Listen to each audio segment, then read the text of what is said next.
আসসালামু আলাইকুম সবাইকে। অপবাদের আড়ালে প্রেম গল্পের 13 নম্বর পার্ট। তো বেশি কথা না বলে চলুন গল্প শুরু করা যাক।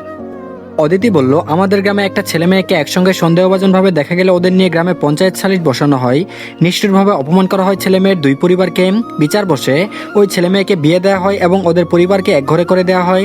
ধ্রুব এবার ভীষণ অবাক হলো, জিজ্ঞেস করলো, এই যুগে এসেও এমন? ইম্পসিবল। অদিতি শুনে মলিন হাসলো, বলে যায় নিজের কথাগুলো।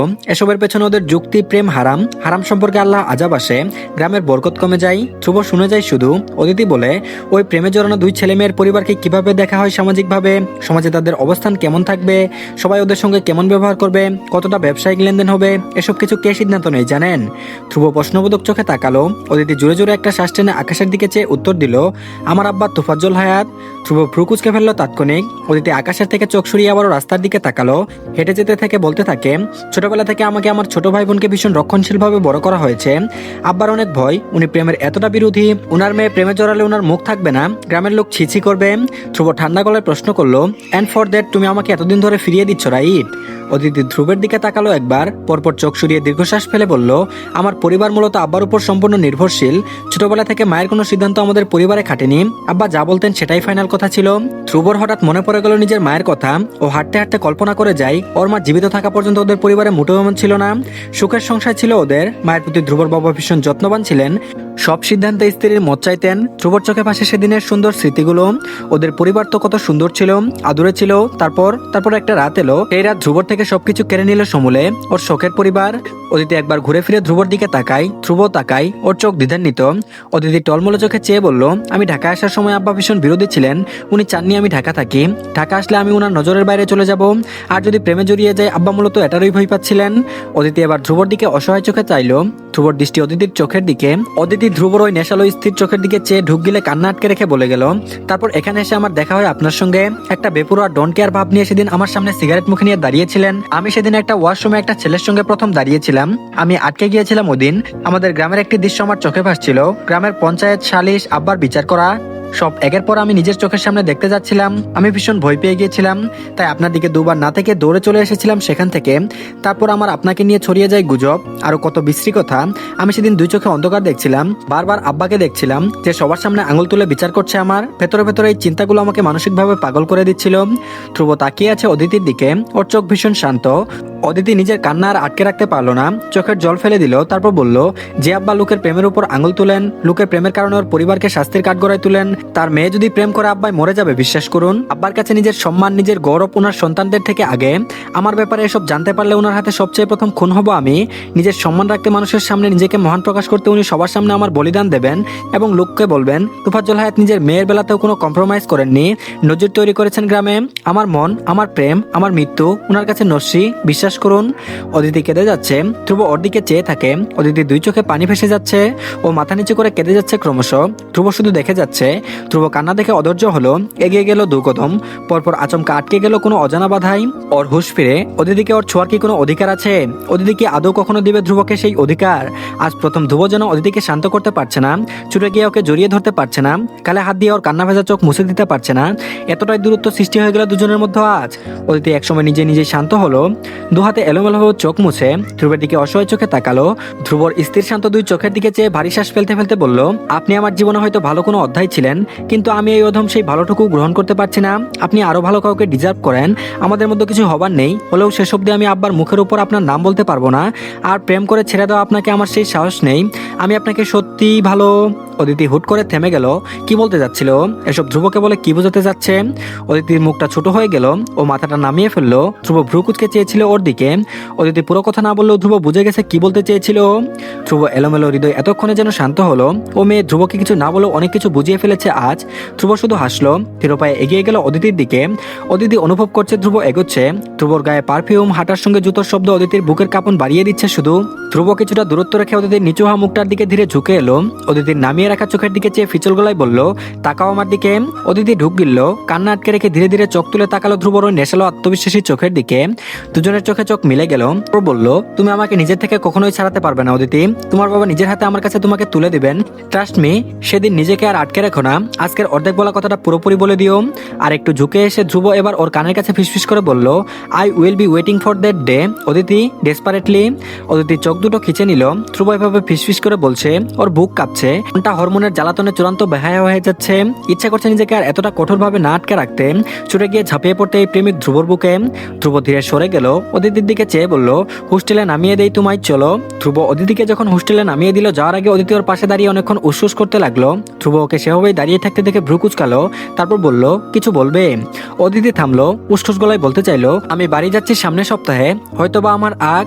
ধ্রুব বলল, রুমে যাও অদিতি। অদিতিকে ধ্রুব ওর কথা শেষ করতে না দিয়ে গম্ভীর স্বরে বলে উঠল। অদিতি অবাক হয়ে তাকালো, বিয়ের কথা শোনার পর থেকে ওর বুক ফেটে যাচ্ছে, আর ধ্রুব এতটাই শান্ত হয়ে আছে। ও স্থির দৃষ্টিতে ধ্রুবর দিকে চেয়ে রইল। ধ্রুব এখনো হয়তো অদিতির পরিস্থিতি বুঝতে পারছে না, ও জানতেই পারছে না ওদের দেখা হওয়াটা, একসাথে পথ চলা এতটুকুই ছিল। ও যদি ধ্রুবকে না দেখে, আর অদিতির আজ শুধু ইচ্ছে করছে শেষবারের মতো ধ্রুবর কপালে ঠুট ছুঁয়ে দিতে। বারবার মন বলছে, আর যদি না দেখে এই মানুষকে, অদিতির অন্য জায়গায় বিয়ে হলে ও কি পারবে আদৌ সংসার করতে, যেখানে ও তন মন রুহ দিয়ে বসে আছে আরেকজনকে। ধ্রুব বাইকে হেলমেট রেখে দাঁড়িয়েছিল, অদিতি চেয়েই থাকলো ওর দিকে। ধ্রুব এবার ভ্রুকুচকে তাকালো, অদিতি তখন ওই দ্রুত চোখ সরিয়ে ফেললো। ধ্রুব অদিতির এলোমেলো চোখের দিকে চেয়ে আছে। অদিতি কষ্টে জর্জরিত মনটা ধ্রুব বুঝে নিল মুহূর্তেই। এবার নিজের গলার স্বর অনেকটাই নরম করে বলল, বাড়ি যাও অদিতি, কিন্তু এটা ভেবো না যে ধ্রুব তোমাকে ছেড়ে দিবে। তুমি যতই আমাকে ফিরিয়ে দাও, আমি জানি তুমি ফিল করো আমার জন্য। তোমার মুখের কথা সত্য ভেবে বসে থাকার মতো আমি ধ্রুব ঘাস খাই না। অদিতি অবাক হয়ে তাকালো, ধ্রুবর চোখ বিশ্বাসী আজ অদিতিকে ও জয় করেই ছাড়বে। অদিতির খরার মতো বুকটায় যেন পানির ঢল নামলো। আজ এতবার কেন ইচ্ছে করলো ধ্রুবর আর একটু কাছে যেতে, জড়িয়ে ধরতে, অথচ সেই অধিকার তো নেই অদিতির। বুকটা ভারী হয়ে এলো ওর। অদিতি ধীর পায়ে হোস্টেলের গেটে ঢুকে গেল। অদিতি ধ্রুব তখন কাউকে কল লাগালো। ওপাশে কল রিসিভ করলে ধ্রুব বলল, লক্ষ্মীপুরের একটা বাসের টিকিট কেটে রাখ সামনের সপ্তাহে। আর এদিকে অদিতি বাড়ি যাচ্ছে, বাসের জানালার পাশে হেলান দিয়ে চুপচাপ বসে আছে। ওর স্থির দৃষ্টি জানালার বাইরে তাক করা, বুকে আজ বড্ড আকুতি। ফোনের মধ্যে ছেলের একটা ছবি পাঠানো হয়েছে। অদিতি এখনো সেই ছবি দেখেনি, দেখার ইচ্ছেও হয়নি। মনে হচ্ছে জীবনে প্রেমে পড়ে যাওয়ার মতো ভুল কেন করে ফেললো। ধ্রুব ওর জীবনে না আসলে কি এমন ক্ষতি হয়ে যেত। অদিতি কান্না আসছে এখন। ও এক সময় নিজের এই এলোমেলো ভাবনাগুলোতে অতিষ্ঠ হয়ে দুহাতে মাথার চুল খামছে ধরলো। কেন জড়িয়েছিল ধ্রুবর সঙ্গে? ধ্রুব কেন কেন ওর জীবনে এসেছে? বাস ছেড়ে দিবে আর কিছুক্ষণের মধ্যেই, গাড়ি যাবে, তারপর আগ, এরপরেই ধ্রুব ওর থেকে অনেক দূরে চলে যাবে। কিভাবে সইবে ও এই দূরত্ব? অদিতি চোখ মুছে ব্যাগ থেকে ফোন বের করলো। নতুন এই টাচ ফোন কিনেছে কয়েকদিন আগেই, মাত্র 5,000 টাকার ফোন। ছবিও ভালো আসে না, তবুও লুকিয়ে এই ফোনে ধ্রুবর একটা ছবি তুলেছিল। ছবিতে ধ্রুব ময়লা শার্ট গায়ে, সানগ্লাস বুকের সাথে ঝুলিয়ে রাখা, মুখটা গম্ভীর, এক হাতে কোকাকোলার ক্যান, অপর হাতে ওর পাশে থাকা ইমনের কাঁধে হাত রেখে কিছু বলছে। অদিতি ছবিটা দেখতেই থাকে। একসময় আঙুল দিয়ে ছবির উপর ছুঁয়ে দিতে দিতে বলল, আপনি আমার প্রেমিক হলে হয়তো আমি পৃথিবীর সবচেয়ে ভাগ্যবতী নারী হতে পারতাম। আমার এই এলোমেলো বিষাদের জীবনে আপনার আসা উচিত হয়নি, একদমই না।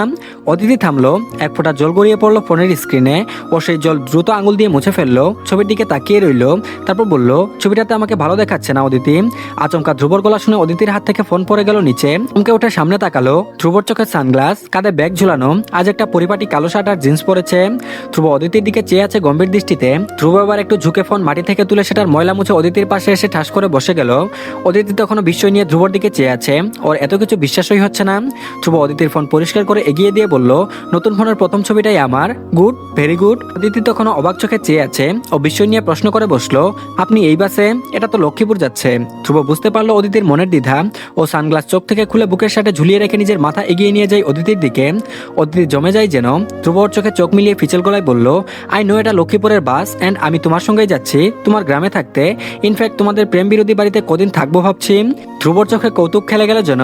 অদিতি বিস্ময় হতবাক। ও নিজের বিস্ময় লুকিয়ে ধ্রুবের হাত থেকে ফোন নিয়ে বলল, অসম্ভব, আপনি খামোকা কষ্ট করছেন, আমাদের মধ্যে আর কিছুই সম্ভব নয়। ধ্রুব অদিতির দিকে হঠাৎ ঝুঁকে এলো, দুজনের মুখ ছুঁই হবে এই ভয়ে অদিতি মাথাটা পিছিয়ে নিল, তাকিয়ে রইল ধ্রুবর চোখের দিকে। ধ্রুব নিজের মতো করে ওর দিকে ঝুঁকে এসে ফিসফিস করে বলল, সম্ভব, আমাদের মধ্যে সবাই সম্ভব অদিতি। ধীরে ধীরে পথ পেরোচ্ছে অদিতি আর ধ্রুবর বাস। অদিতির পাশে ধ্রুব বসে আছে, মোবাইল দেখছে কথাটা ভুল অবশ্য। ওর স্থির দৃষ্টি ঘুরে ফিরে বারবার আটকে যাচ্ছিল অদিতির দিকে। অদিতি চুপ করে অস্বস্তি নিয়ে জানালার বাইরে চেয়ে আছে, ভুলেও ধ্রুবর দিকে তাকাচ্ছে না। ওর খোলা চুল উড়ে এসে ধ্রুবর মুখে ছড়িয়ে পড়ছিল বারবার। ধ্রুব হাত বাড়িয়ে অদিতির উড়ে আসা চুলগুলোকে মুখের উপর থেকে সরিয়ে দিয়ে কিছু ভাবলো, অথচ হঠাৎ অদিতির মলিন বিমুগ্ধ মুখের দিকে চেয়ে যেন থমকে গেল। অদিতির চুল উঠছে, বাতাসের ঝাপটায় ওড়নাও উঠছে, অথচ ওর নিজের মধ্যে গুছানোর কোনো তাড়া নেই, অস্থিরতাও নেই। ও জানালার দিকে অপলক চেয়ে আছে, মাঝে মধ্যে কি যেন চিন্তায় ডুবে যাচ্ছে। ধ্রুবর হঠাৎ কি হলো, সে ফোনটা হাতে নিয়ে আলগোছে বড্ড নিঃশব্দে অদিতির একটা ছবি ক্যামেরা দিয়ে তুলে নিল। তারপর আবার ক্যামেরা কোলের উপর রেখে দেখে যেতে লাগলো সামনে বসে থাকা মলিন অথচ সুন্দর মেয়েটির দিকে। বাস স্টেশন পৌঁছাতে আরো 2 ঘন্টা। বাসের ঝাঁকুনিতে দুজনের অবস্থা করুন। অদিতি এসব রাস্তায় চলাফেরা করার অভ্যাস থাকলেও ধ্রুবর এসবে নতুন। অদিতি কষ্ট পাবে দেখে ও এতক্ষণ চুপ করে সব সইছিল। এক পর্যায়ে বাস এমন জোরে ব্রেক কষলো, অদিতি ছিটকে পড়লো সামনের সিটে। মাথাটা ব্যথা পাবে তার আগে ধ্রুব হাত দিয়ে ধরে ফেললো ওকে। অদিতি নিজেকে ঠিক করে উঠে ভালোভাবে বসলো। ধ্রুব ওর মাথা থেকে হাত সরিয়ে বলল, ঠিক আছো? অদিতি নিচু গলায় জবাব দিল, ধ্রুব পিঠ ব্যথা করছিল। ও সিটে হেলান দিতেই সিট পেছন দিকে ঝুঁকে গেল। সঙ্গে সঙ্গে পেছনের লোকটা খেকিয়ে বলে উঠলো, এই মিয়া, সিট ঠিক করেন আপনার। আচমকা চেঁচিয়ে ওঠায় ধ্রুব ভারী বিরক্ত হয়ে পেছনের দিকে উকি দিল। একটা মাঝবয়সী লোক বসে আছে, নিজের সিট পেছনে অনেকটাই হিলিয়ে রেখেছে, অথচ ধ্রুবর বেলায় চেঁচালো। ধ্রুবর দিকে এমন ভাবে চেয়ে আছে যেন ধ্রুবকে এখন ওই মাইর লাগাবে। ধ্রুব ওই চাউনি দেখে একটা রাগান্বিত দৃষ্টি ছুড়ল। শার্টের হাতা ফুল করতে করতে লোকটাকে দেখে দাঁত খিচিয়ে বলল, কি বলছিলেন যেন আপনি? ধ্রুবর হাতের মেসাল আর ওদের রাগ দেখে হয়তো বা লোকটা ভয় পেয়েছে। অমনি মিনমিন করে অন্যদিকে চেয়ে বিড়বিড় করলো, মাইয়া নিয়া বাসে উঠে মাস্তানি দেখাইতেছে। ধ্রুবর কানে কথাটা গেল, ওর রাগ এবার চিরিক দিয়ে মাথায় উঠে গেল। ও উঠে দাঁড়াতে চাইলো, তারপর বলল, মাইয়া মানে কি বোঝাতে চাইছেন? লোকটা আচমকা ধ্রুবর এমন রূপ দেখে ভয় পেয়ে সেটিয়ে গেল এক প্রকার। ধ্রুব তেরে উঠতে চাইলে ওর হাত দ্রুততার সঙ্গে চেপে ধরে অদিতি। ধ্রুব ওর হাতের দিকে একবার তাকিয়ে আবার অদিতির দিকে চাই। অদিতি চোখের ইশারায় ওকে থামতে বলে। ধ্রুব ওই করুণ দৃষ্টি দেখে চোখ বুজে জোরে জোরে শ্বাস ছেড়ে আবারও জায়গায় বসে গেল। অদিতি ধ্রুবর হাত ছেড়ে দিল। ওর মাথাটা নিচু করে আস্তে করে বলল, আমাদের গ্রামের লোক একটু অন্যরকম, ওরা এভাবেই বলে, এটা নিয়ে মারামারি করে লাভ নেই। ধ্রুবর আগে কাঁপছিল। অদিতির সম্পর্কে বাজে বলাটা একদম নিতে পারেনি ও। নিজেকে সামলাতে ব্যর্থ হয়ে ধ্রুব অদিতির দিকে একটু ফিরে শাসিয়ে বলল, লোকটার বাড়ি তুমি আমায় চেনাবে, পরে দেখাবো এটা রে। অদিতির ঘুম পাচ্ছিল। ও বাসের সিটে মাথা হিলিয়ে ঘুমানোর চেষ্টা করলো। এক পর্যায়ে ঘুমিয়েও গেল। ধ্রুব দেখে সেসব। অদিতির মাথা বারবার সিট থেকে হেলে পড়ে যাচ্ছিল। ধ্রুবর কি হচ্ছে আজ কে জানে, বারবার অদিতির দিকে চেয়ে থাকছে, ছুতে ইচ্ছে করছে, মেয়েটার এলোমেলো চুল গুছিয়ে দিতে ইচ্ছা করছে। অদিতি আজ প্রথমবার এতটা পাশে বলেই কি আজ ওর চাওয়াগুলো বেপুরোয়া হচ্ছে। ধ্রুব নিজেকে আশকারা দিল, তীরে হাত বাড়িয়ে অদিতির মাথাটা নিজের কাঁধে হেলিয়ে দিল। ঘুমের ঘরে অদিতি ধ্রুবর কাঁধে নাক ঘষে দিল। এমনটা করার সাথে সাথে ধ্রুবর শ্বাস আটকে এলো যেন। ও ঢুক গিলে ঘাড় ঘুরিয়ে নিজের কাঁধের উপর পড়ে থাকা অদিতির দিকে তাকালো। অদিতি হুঁশে নেই। ধ্রুব ঢুক গিলে আবারও সোজা হয়ে বসলো। ওর লোম দাঁড়িয়ে যাচ্ছে। তারপর যখন অদিতি ঘুমের ঘরে ওর বাহু জড়িয়ে ধরলো, ধ্রুবর বুকের ধুকপুকানি যেন এবার লাগাম ছাড়ালো। কোনো মেয়ে আজ অব্দি ওর এতটা কাছে কোনোদিনও আসেনি। ধ্রুবর কাছে এই ছোঁয়া নতুন। ধ্রুব এবার ঢুক গিলে ওর কেমন যেন একটা লাগছে। ও ধীরে ধীরে মাথাটা ঘুরিয়ে অদিতির ঘুমন্ত মুখটার দিকে তাকালো। অদিতি যেন আজ বড্ড নিশ্চিন্ত, ভীষণ আরাম করে ঘুমোচ্ছে। ধ্রুব মুগ্ধ হয়ে দেখে গেল পুরোটাক্ষণ। তারপর আলগোসে অদিতির মাথা সেভাবেই রেখে দিল নিজের কাঁধে পুরোটা রাস্তা। তো ধন্যবাদ সবাইকে। এই পার্টটি এই পর্যন্তই, পরবর্তী পার্ট খুব তাড়াতাড়ি আসবে। তো সবাই প্লিজ চ্যানেলটিকে সাবস্ক্রাইব করে দিন আর ভিডিওতে একটা লাইক দিবেন। আর ভালো থাকবেন সবাই, আল্লাহ হাফেজ।